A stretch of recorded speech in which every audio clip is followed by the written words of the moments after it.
नमस्कार, आप देख रहे हैं राष्ट्र प्रथम और मैं हूं आपके साथ हिमानी। नजर करते हैं स्पीड न्यूज पर। प्रवर्तन निदेशालय यानी कि ईडी ने पॉपुलर फ्रंट ऑफ इंडिया को लेकर एक और सनसनीखेज खुलासा किया है। अधिकारियों ने दावा किया है कि साल जुलाई में बिहार की राजधानी पटना में पीएफआई ने प्रधानमंत्री नरेंद्र मोदी पर हमले करने की खतरनाक योजना बनाई थी। इसके लिए संगठन ने पटना में ट्रेनिंग कैंप भी लगाया था और कई सदस्यों को ट्रेनिंग देने का काम किया। इतना ही नहीं, वित्त पोषण के लिए कई विदेशी ताकतों के संपर्क में थे। पीएम मोदी के हर गतिविधियों पर नजर रखी जा रही थी। ईडी ने एक और खुलासा करते हुए कहा कि पिछले कुछ वर्षों में संगठन ने लगभग 120 करोड़ रुपए जुटाए हैं। इन पैसों का उपयोग कर देश भर में दंगों और आतंकी गतिविधियों को अंजाम देने के लिए योजना थी। पीएफआई के खिलाफ कार्रवाई करने के लिए एनआईए ने ऑपरेशन ऑक्टोपस चलाया था। बता दें कि 22 सितंबर को 11 राज्यों में एनआईए, ईडी और राज्य की पुलिस की एक संयुक्त टीम द्वारा किए गए छापे में 106 से अधिक पीएफआई सदस्यों को गिरफ्तार किया गया था। ईडी ने संगठन के 3 अन्य पदाधिकारियों को दिल्ली से हिरासत में लिया था। इनमें परवेज अहमद, मोहम्मद इलियास और अब्दुल मुत्त का नाम शामिल है। 2018 से पीएफआई के खिलाफ मनी लॉन्ड्रिंग जांच शुरू होने के बाद से ही एजेंसी ने इन सभी से कई बार पूछताछ की है। प्रधानमंत्री नरेंद्र मोदी ने कहा कि हिमाचल न आने का मलाल है, यह जनता का प्यार है कि वो भारी बारिश में भी कुर्सियों को छाता बनाकर खड़े हैं। मंडी में जो हो रहा है आयोजन युवाओं के जोश का ही प्रतीक है। दुनिया में भारत की साख जैसे बढ़ रही है। विश्व में इन उत्पादनों ने अपनी जगह बनाई है। जब भी विदेशी दौरा होता है तो हिमाचल के उत्पादन में उपहार में देता हूँ, ताकि उन्हें भी बता सकूं कि किस प्रकार से हिमाचल से जुड़ा हुआ हूं। हिमाचल को वैश्विक फार्म हब बनाया जाएगा। युवाओं को रोजगार मिल रहा है। हमारी सरकार ने नेशनल हाईवे के लिए 7 गुना राशि दी है। प्रदेश में विकास हो रहा है। केंद्रीय बजट में पहाड़ी क्षेत्र में रोपवे को बढ़ावा दे रहे हैं। सरकार ने युवाओं के लिए कई नीतियां बनाई हैं। मंडी के पटेल मैदान में भाजपा की युवा विजय संकल्प रैली में मौसम खराब होने के कारण पीएम नरेंद्र मोदी नहीं आ पाए। वे दिल्ली से वर्चुअल माध्यम से संबोधित कर रहे थे। इससे पहले पीएम नरेंद्र मोदी का इंतजार कर रहा था।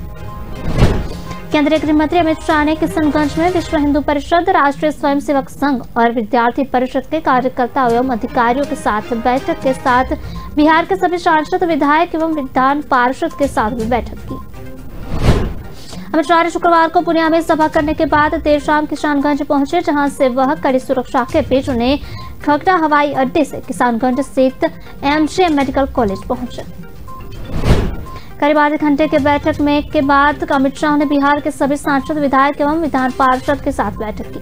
शनिवार सुबह करीब 10 बजे अमित शाह शहर के भुजी काली मंदिर में पूजा अर्चना करे पहुंचेंगे।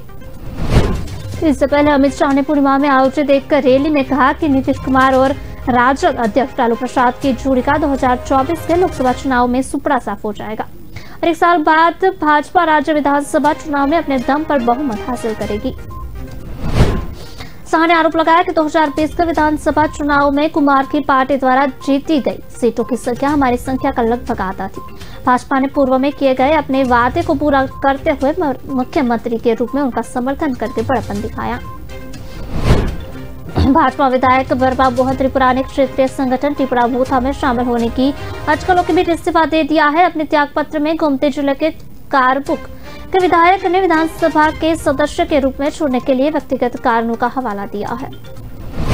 त्रिपुरा विधानसभा अध्यक्ष रतन चक्रवर्ती ने पीटीआई भाषा से कहा कि कारबुक विधानसभा क्षेत्र में भाजपा विधायक ने मुझसे मुलाकात की और व्यक्तिगत कारणों का हवाला देते हुए अपना इस्तीफा सौंपा। उन्होंने कहा त्रिपुरा आज से विधानसभा का सदस्य नहीं है। उन्होंने कहा मैंने उससे इस्तीफा नहीं देने का अनुरोध किया क्योंकि वर्तमान विधानसभा का कार्यकाल जल्दी समाप्त होने वाला है, लेकिन उन्होंने इस्तीफा देने पर जोर दिया। इसके बावजूद मानिक शाह ने नेतृत्व वाली सरकार के पास विधानसभा में स्पष्ट बहुमत है। भाजपा के पास 35 विधायक है, जबकि उसकी सहयोगी आईपीएफटी के 7 विधायक है। विपक्षी माकपा के पास 15 विधायक है और कांग्रेस के पास 1 विधायक है। बरबा मोहन त्रिपुरा ने एक विधायक के साथ साथ भाजपा के सदस्य के रूप में इस्तीफा दे दिया है। वह किसी भी राष्ट्रीय राजनीतिक दल में शामिल नहीं होना चाहते। वह त्रिपुरा के स्वदेशी जनजातियों त्रिपुरासा के लिए काम करना चाहते हैं। संगठन जिसे चुनाव आयोग द्वारा पंजीकृत किया जाना बाकी है, ने पिछले साल अप्रैल में Tripura tribal area autonomous district council के चुनाव में 28 सदस्यीय निकाय में 16 सीटों पर जीत हासिल की थी। भाजपा विधायक को गेम खेलने और तंबाकू खाने का एक वीडियो सामने आया है। इसमें दिख रहा है कि सदन में एक विधायक मोबाइल गेम खेल रहे हैं जबकि अन्य विधायक तंबाकू खा रहे हैं। सपा ने ट्वीट करते हुए लिखा, सदन की गरिमा को तार तार कर रहे भाजपा विधायक। महोबा से भाजपा विधायक सदन में मोबाइल गेम खेल रहे हैं। झांसी से भाजपा विधायक तंबाकू खा रहे हैं।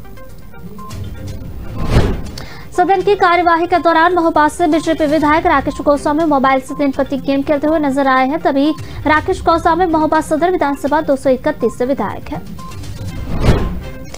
विपक्ष का आरोप है कि जनता की आवाज उठाने के बाद विधायक खुद का मनोरंजन करने में व्यस्त है। वहीं दूसरी तरफ झांसी से भाजपा विधायक रवि कुमार शर्मा टेबल के नीचे छुपकर तंबाकू खाते नजर आ रहे हैं। उत्तराखंड के सीएम ने कहा कि दोषियों को कड़ी से कड़ी सजा दिलाने के लिए पुलिस उप महानिरीक्षक के नेतृत्व में एसआईटी का गठन कर इस गंभीर मामले की गहराई से जांच के भी आदेश दे दिए गए हैं। उत्तराखंड में रिसेप्शनिस्ट अंकिता हत्याकांड को लेकर सीएम पुष्कर सिंह धामी ने सख्त रुख अपनाया है। इस मामले में एसआईटी का गठन किया है, यह निर्देश सीएम ने दिया है। बता दें कि राज्य आपदा मोचन बलियानी एसडीआरएफ को चिला नहर के पास पीड़िता का शव मिला था। आरोपियों के गैरकानूनी रूप से बने रिजॉर्ट पर बुलडोजर द्वारा कार्रवाई भी देर रात की गई है। हमारा संकल्प है कि इस जघन्य अपराध के दोषियों को बख्शा नहीं जाएगा। आज प्रातःकाल बेटी अंकिता का पार्थिव शव मुरादाबाद लिया गया है। मुख्यमंत्री ने कहा कि इस हृदय विदारक घटना से मन अत्यंत व्यथित है। दोषियों को कड़ी से कड़ी सजा दिलाने के लिए पुलिस उप महानिरीक्षक पी रेणुका देवी के नेतृत्व में एसआईटी का गठन कर इस गंभीर मामले की गहराई से जांच के भी आदेश दे दिए हैं। बता दें कि मुख्यमंत्री को आदेश के बाद रिजॉर्ट पर बुलडोजर चलाया गया था। आरोपियों के संपत्ति की भी जांच की जा रही है। इस मामले में पुलिस ने रिजॉर्ट के मालिक समेत 3 लोगों को गिरफ्तार किया है। सभी के खिलाफ केस दर्ज किया गया है। गुजरात में मुख्य त्योहार नवरात्रि को उत्साहपूर्ण मनाया जाता है। यह केरिया काबी कोटी चनिया चोली जिसे झालावाड़ परिधानों को बनाया जाता है। गुजरात के सुरेंद्रनगर जिला का थानगढ़ की अलग अलग डिजाइन की चनिया चोली और कोटी भी काफी डिमांड है। वर्तमान में जब नवरात्रि आ रही है तो बाजारों में चनिया चोली और कोटी की मांग बढ़ गई है। कोरोना के 2 साल बाद यह नवरात्रि पर्व सादगी से मनाया जाएगा। वही डांडिया खेलने वाली चनिया चोली और कोटी पहनकर घूमते हैं। फिर थानगढ़ के कई व्यापारी चनिया चोली और कोटी बनाकर बेचते हैं। वह आय प्राप्त कर रहा है और इस व्यवसाय से जुड़े लोगों को रोजगार भी दे रहे हैं।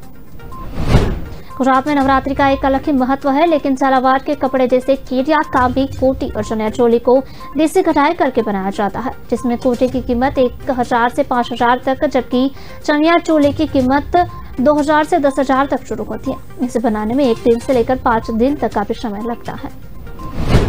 संयुक्त राष्ट्र महासभा में भारत ने पाकिस्तान द्वारा लगाए गए झूठे आरोपों का करारा जवाब दिया है। संयुक्त राष्ट्र में भारत मिशन के प्रथम सचिव मिजिटो विनिटो ने कहा कि यह खेदजनक है कि पाकिस्तान के प्रधानमंत्री ने इस सभा में भारत पर झूठे आरोप लगाए।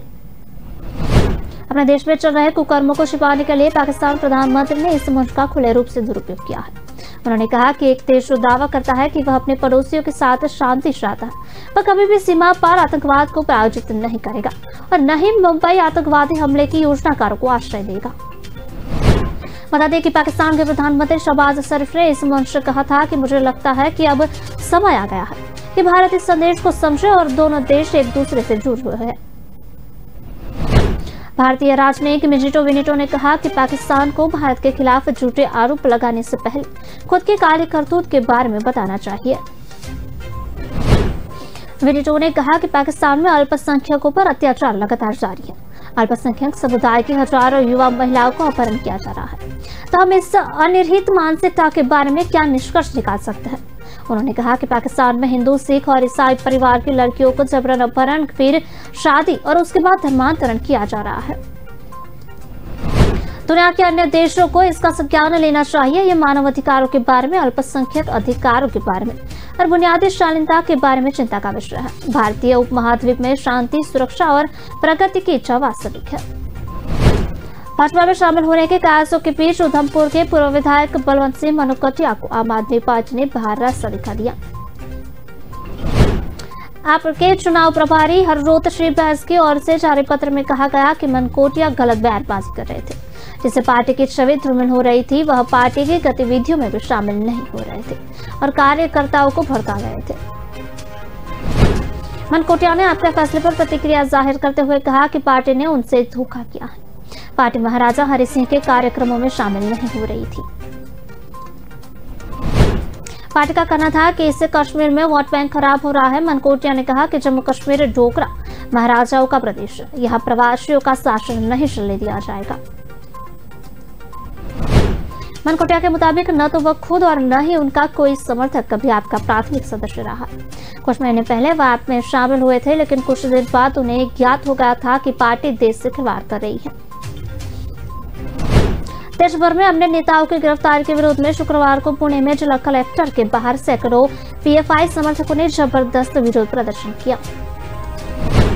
उद्घाटन पुलिस थाने के वरिष्ठ निरीक्षक प्रताप मानकर ने कहा कि हमने बिना अनुमति के विरोध प्रदर्शन करने, गैरकानूनी रूप से जमा होने और सड़क जाम करने के आरोप में कुल हिरासत में लिए गए 41 लोगों सहित 60 से अधिक लोगों के खिलाफ मामला दर्ज किया है। उन्होंने कहा कि पुलिस ने पहले आयोजकों को कोई विरोध प्रदर्शन नहीं करने की नोटिस दिया था, लेकिन उन्होंने आदेश का पालन नहीं किया। तदनुसार प्रदर्शनकारियों के खिलाफ भारतीय दंड संहिता आईपीसी की धारा 141, 143, 145 एवं 146, 149 और 188 और 341 के तहत अपराध दर्ज किया गया था और महाराष्ट्र पुलिस अधिनियम की धाराओं के तहत भी। भारतीय जनता पार्टी के वरिष्ठ नेता और पूर्व केंद्रीय मंत्री मुख्तार अब्बास नकवी ने शुक्रवार यानी कि 23 सितंबर 2022 को कहा कि सीबीआई और ईडी अब पिंजरे के तोते नहीं है, बल्कि अब कानून के गहने बन गए हैं जो बिना किसी पूर्वाग्रह के अपने कर्तव्यों का पालन कर रहे हैं। नकवी ने इस बार पर रौनक नाम के एक यूजर ने लिखा कि 2024 में जब भाजपा सत्ता से बाहर हो जाएगी, कानून के इन गहनों का दिल से सही तरीकों से इस्तेमाल किया जाएगा। बता दें कि मई 2013 में कोयला ब्लॉक आवंटन घोटाला मामले में सीबीआई जांच की प्रगति रिपोर्ट में सरकार के हस्तक्षेप पर कड़ी नाराजगी जताते हुए सुप्रीम कोर्ट ने सरकार और जांच एजेंसी दोनों को कड़ी फटकार लगाई। शीर्ष अदालत ने कहा था कि सीबीआई पिंजरे में बंद ऐसा तोता बन गई है जो अपने मालिक की बोली बोलता है। उत्तर प्रदेश के मुरादाबाद और रामपुर में शुक्रवार यानी कि 23 सितंबर 2022 को बातचीत करते हुए पूर्व केंद्रीय मंत्री मुख्तार अब्बास नकवी ने सरकार पर जांच एजेंसियों का दुरुपयोग करने का आरोप लगाने के लिए विपक्षी दलों की खिंचाई की।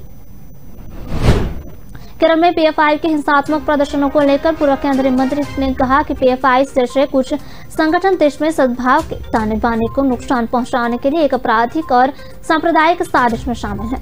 ऐसे नापाक तत्वों को हराने के लिए हम सभी को एकजुट होकर काम करना होगा। गृह मंत्री अमित शाह ने अपने 2 दिनी बिहार दौरे के दूसरे दिन किशनगंज स्थित भुजिकाली मंदिर में पूजा से शुरुआत की। शाह ने एसएसबी की 5 सीमा चौकियों का उद्घाटन भी किया। इस मौके पर उन्होंने जैसी खुली सीमा से देश को खतरे से गिनाया। शाह ने सीमा सशस्त्र बल के जवानों को संबोधित करते हुए कहा कि दिल्ली में बैठकर कोई सोचता है कि आपका सबसे आसान काम है। हमारे दोनों देश नेपाल और भूटान के साथ मैत्रीपूर्ण संबंध है, लेकिन जब कोई सीमा पर आता है तो उसे पता चलता है कि आपकी सबसे कठिन ड्यूटी है, यह एक खुली सीमा है। उन्होंने कहा कि खुली सीमा हो तो जिम्मेदारी बढ़ जाती है। रिश्ते कितने भी दोस्ताना हो, भले ही पड़ोसी देशों की इरादे गलत न हो, लेकिन समाज में कुछ ऐसे तत्व है जो अनधिकृत कमाई के लिए खुली सीमाओं का इस्तेमाल करते हैं, चाहे वह तस्करी, पशु तस्करी या घुसपैठ हो। शाह ने कहा कि एसएसबी के जवानों ने पूर्वांचल नक्सलवाद के खिलाफ कड़ी कार्रवाई लड़ी है। इसके कारण बिहार और झारखंड क्षेत्र में नक्सलवाद समाप्त होने के कगार पर है। हम यह भी कह सकते हैं कि यह यहाँ समाप्त हो गया है। माना जा रहा है कि वरिष्ठ भाजपा नेता 2024 के आम चुनाव की तैयारियों के लिए सीमांचल जैसे संवेदनशील इलाकों के दौरे पर है। शाह ने किशनगंज के प्रसिद्ध भुजिकाली मंदिर में पूजा से दिन की शुरुआत की। भुजिकाली मंदिर लंबे समय से हिंदू मुस्लिम एकता का प्रतीक माना जाता रहा है। किशनगंज में 50% से ज्यादा मुस्लिम आबादी है। शाह ने शुक्रवार रात यहाँ पर ही बिताई थी। बाल यौन उत्पीड़न से संबंधित सामग्री प्रसारित करने के 2 मामलों में सीबीआई ने 20 राज्यों और केंद्र शासित प्रदेशों में 56 ठिकानों पर छापेमारी की। एक अधिकारी ने इसके बारे में जानकारी दी है। सीबीआई ने ऑपरेशन मेघ चक्र के तहत बाल यौन उत्पीड़न से संबंधित सामग्री के ऑनलाइन प्रसार से जुड़े 2 मामलों में शनिवार को 19 राज्यों और एक केंद्र शासित प्रदेश में 56 ठिकानों की तलाशी ली। अधिकारियों ने यह जानकारी दी है। उन्होंने बताया कि छापेमारी इंटरपोल सिंगापुर से मिली सूचना और पिछले साल के ऑपरेशन कार्बन के दौरान प्राप्त खुफिया जानकारी पर आधारित है। छापेमारी अभियान क्लाउड स्टोरेज सेवाओं पर लक्षित है, जिसका इस्तेमाल अपराधी बच्चों के साथ अवैध यौन गतिविधियों के ऑडियो विजुअल प्रसारित करने के लिए करते हैं। इसी का चलते इस अभियान को ऑपरेशन मेघ चक्र का नाम दिया गया है। इस संबंध में एक अधिकारी ने बताया कि सीबीआई ने देश भर में CSAM प्रसारित करने वाले अपराधियों के खिलाफ छापे मारे हैं। कांग्रेस नेता राहुल गांधी ने शनिवार को एक दिन के आराम के बाद त्रिशूर के पास पेरम्बरा से भारत जोड़ो यात्रा फिर से शुरू की है। यात्रा में उनके साथ कांग्रेस पार्टी के सैकड़ों कार्यकर्ता शामिल हुए। यात्रा सुबह करीब 6:30 बजे फिर से शुरू हुई। सुबह का चरण 12 किलोमीटर की दूरी तय करने के बाद अम्बलूर जंक्शन पर समाप्त होगा। कांग्रेस के वरिष्ठ नेता जयराम रमेश ने ट्वीट किया, एक दिन के विश्राम के बाद भारत जोड़ो यात्रा का 17वां दिन त्रिशूर जिले के पेरम्बरा जंक्शन से शनिवार सुबह लगभग 6:30 बजे शुरू हुआ था। यात्रा में शामिल लोग शनिवार सुबह 12 किलोमीटर की दूरी तय करेंगे। शुक्रवार को विश्राम के दिन यात्रा में हिस्सा लेने वाले लोग और सेवा दल की टीम के लिए चलाकुडी में एक चिकित्सा शिविर का आयोजन किया गया था। 7 सितंबर को यात्रा शुरू होने के बाद से यह दूसरा विश्राम दिवस था। कांग्रेस की 3570 किलोमीटर लंबी और 150 दिन चलने वाली भारत जोड़ो यात्रा 7 सितंबर को तमिलनाडु के कन्याकुमारी से शुरू हुई थी और यह जम्मू कश्मीर में संपन्न होगी। भारत जोड़ो यात्रा 10 सितंबर की शाम को केरल पहुंची थी। 1 अक्टूबर को कर्नाटक पहुंचने से पहले यह 19 दिनों में केरल के 7 जिलों से गुजरते हुए 450 किलोमीटर लंबी दूरी तय करेगी। पूर्व मुख्यमंत्री दिग्विजय सिंह को जमानती वारंट पर विशेष न्यायालय ने तलब किया था। इसी को लेकर पूर्व सीएम जिला कोर्ट में पेश हुए। न्यायालय में पेश होने के बाद सीएम दिग्विजय सिंह ने मीडिया से बातचीत करते कहा, इस प्रकार केस पहले भी मुझ पर लग चुका है। गौरतलब है कि पूर्व सीएम दिग्विजय सिंह ने 31 अगस्त 2019 को भिंड जिले में एक राजनीतिक कार्यक्रम में बीजेपी और आरएसएस पर एक बयान दिए थे। दिग्विजय सिंह ने कहा था कि बीजेपी और आरएसएस आतंकवाद को बढ़ावा दे रहे हैं। साथ ही उन्होंने अपने बयान में कहा था कि जितने भी पाकिस्तान के लिए जासूसी कर पाए गए हैं वह बीजेपी, आरएसएस और बजरंग दल के पैसे ले रहे हैं। बता दें कि पूर्व सीएम ने इन्हें पाकिस्तान के जासूस बता दिया था। इस बयान के आधार मानकर अधिवक्ता अवधेश श्री भदौरिया ने मानहानि का केस लगाया। केस को लेकर विशेष न्यायालय ने पूर्व सीएम दिग्विजय सिंह को जमानत की वारंट पर तलब किया था, जिसको लेकर पूर्व सीएम दिग्विजय सिंह ने न्यायालय में पेश हुए। जमानत मिलने के बाद इस मामले की सुनवाई 22 नवंबर को की जाएगी। राष्ट्रीय राजधानी में लगातार दूसरे दिन शुक्रवार को भी भारी बारिश हो रही थी, जिससे सड़कों पर जलमलाव हो गया और यातायात बाधित हुआ। मौसम विभाग ने शनिवार के लिए भी येलो अलर्ट जारी किया हुआ था। मौसम विभाग के अनुसार दिल्ली के ज्यादातर इलाकों में हल्की बारिश हो सकती है और कुछ स्थानों पर भारी बारिश होने की भी आशंका है। भारी बारिश के कारण पेड़ गिरने से जगह जगह यातायात बाधित हुआ और लोगों को आवाजाही में परेशानी का सामना करना पड़ा। जिले यातायात पुलिस ने अलर्ट जारी कर यात्रियों से बारिश को ध्यान में रखकर अपनी यात्रा की योजना बनाने का आह्वान किया। यातायात पुलिस ने कहा कि उन्हें जाम संबंधी 19 कॉल प्राप्त हुई। इसके अलावा जलमलाव के भी संबंध में 11 और पेट गिरने की घटनाओं की जानकारी देने वाली 22 कॉल की प्राप्ति हुई। अधिकारियों के अनुसार सानिया विहार, पुस्ता रोड, विजयवासन फ्लाईओवर, उत्तम नगर सिग्नल, वसंत कुंज चर्च के पास और वसंत कुंज फोर्टिस अस्पताल, राजधानी पार्क से Nangloi, Pitampura, model town extension आदि क्षेत्रों से यातायात संबंधी कॉल की प्राप्ति हुई थी। कुछ यात्रियों ने सोशल मीडिया पर यातायात समस्या की स्थिति साझा की। एक यात्री ने कहा कि नागलोई में भारी यातायात जाम हुआ लगा है। होशियारपुर के एक गैस प्लांट में धमाका हो जाने का समाचार प्राप्त हुआ है। सूत्रों से मिली जानकारी के अनुसार धमाके में एक व्यक्ति की मौत हो गई है, जबकि 2 अन्य व्यक्ति गंभीर से घायल हैं। सूत्रों से मिली जानकारी के अनुसार यहां के इस गैस प्लांट में काम चल रहा था। काम के दौरान अचानक ही धमाका हो गया। सूत्रों से मिली जानकारी के अनुसार धमाके के कारण एक व्यक्ति की जान चली गई है, जबकि 2 अन्य व्यक्ति गंभीर रूप से घायल हो गए हैं। घायलों को इलाज के लिए अस्पताल पहुंचाया गया है। घटना के बाद मौके पर चीख पुकार मच गई। सूचना मिलते ही पुलिस मौके पर पहुंच गई और स्थिति का जायजा ले रही है। जापान के पूर्व प्रधानमंत्री और पीएम नरेंद्र मोदी के अच्छे दोस्त रहे शिंजो आबे की हत्या के मामले में बड़ा खुलासा हुआ है। जापान के सत्तारूढ़ दल के साथ करीबी संबंध रखने वाले यूनिफिकेशन चर्च ने जो जानकारी दी है उससे हत्या के पीछे के कारणों का पता चल रहा है। चर्च ने स्वीकार किया है कि शिंजो आबे की हत्या करने वाले शख्स की मां ने जरूरत से ज्यादा चंदा दिया था और हत्या की संभवती वजह यही हो सकती है। उसी समय 41 साल के तेत्सुया यामागामी ने उनके सरिया में गोली मारकर हत्या कर दी। इसके लिए उन्हें घर में ही बंदूक तैयार की थी। इस चर्च को जापान में मुनीस भी कहा जाता है। इसका कहना था कि चर्च की वजह से उसका परिवार दिवालिया हो गया। यामागामी की मां लंबे समय से इस चर्च की सदस्य रही है। फिर भी प्रमुख और जम्मू कश्मीर के पूर्व मुख्यमंत्री महबूबा मुफ्ती ने प्रधानमंत्री के जम्मू कश्मीर के मसले को लेकर बातचीत करने की बात को सही ठहराया है। उन्होंने कहा कि दोनों मुल्कों को कश्मीर को लेकर बात करनी चाहिए। अगर ऐसा होता है तो जो पैसा सेना पर खर्च होता है वह लोगों की मुश्किलें दूर करने पर लगाया जा सकता है। कुछ दिनों पहले उन्होंने उलेमाओं की गिरफ्तारी पर नाराजगी जताई थी। ट्वीट करते हुए कहा था कि धार्मिक विद्वान को जेल में डालना, जामा मस्जिद को बंद करना और यहाँ स्कूली बच्चों को हिंदू भजन गाने के लिए निर्देशित करना कश्मीर में भारत सरकार के वास्तविक हिंदुत्व एजेंडे का उजागर करता है। इन आदेशों को नकारना पीएसएस और यूपीए को आमंत्रित करना है। यह वह लागत है जो हम इस तथाकथित बदलता जम्मू कश्मीर के लिए चुका रहे हैं।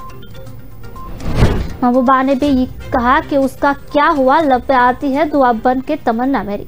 जिंदगी समा की सूरत खुदिया मेरी, उसमें क्या बुराई थी? उसमें तो किसी महजब का जिक्र नहीं था। मेरा उनसे सवाल है कि वो करना क्या चाहते हैं। उन्हें क्या कहा कि आप लोग कोर्ट से पूछा करते हो जिसने गांधी जी की हत्या की। हमें गांधी जी को पाठ क्यों पढ़ाते हो? हम गांधी जी को जानते हैं और मानते भी हैं। ऋषिकेश के अंकिता भंडारी हत्याकांड में आरोपी पुलकित आर्य के पिता भाजपा नेता विनोद आर्य और भाई अंकित आर्य को पार्टी से निष्कासित कर दिया है। हत्याकांड में 3 आरोपी गिरफ्तार किए जा चुके हैं। युवती का शव बरामद हो गया है। इस बीच हत्याकांड के विरोध में प्रदर्शन कर रहे लोगों ने भाजपा विधायक रेणु बिष्ट की कार पर हमला कर दिया। इसमें कार क्षतिग्रस्त हो गई है। प्रदेश भाजपा को मीडिया प्रभारी मानवीर सिंह चौहान ने बताया कि भाजपा ने अंकिता हत्याकांड में पुलकित आर्य की गिरफ्तारी के बाद पुलकित के पिता विनोद आर्य और उनके पुत्र डॉक्टर अंकित आर्य को पार्टी से निष्कासित कर दिया है। आज के स्पीड न्यूज में बस इतना ही। विस्तार से खबरें पढ़ने के लिए आप हमारी वेबसाइट का भी प्रयोग कर सकते हैं। हमारे वेब का पता है www.kalamkartavya.com। हमारी कर्म ही हमारा कर्तव्य है। इस उद्देश्य के साथ आप खबरों को राष्ट्रपथन के साथ देखते रहिए। नमस्कार।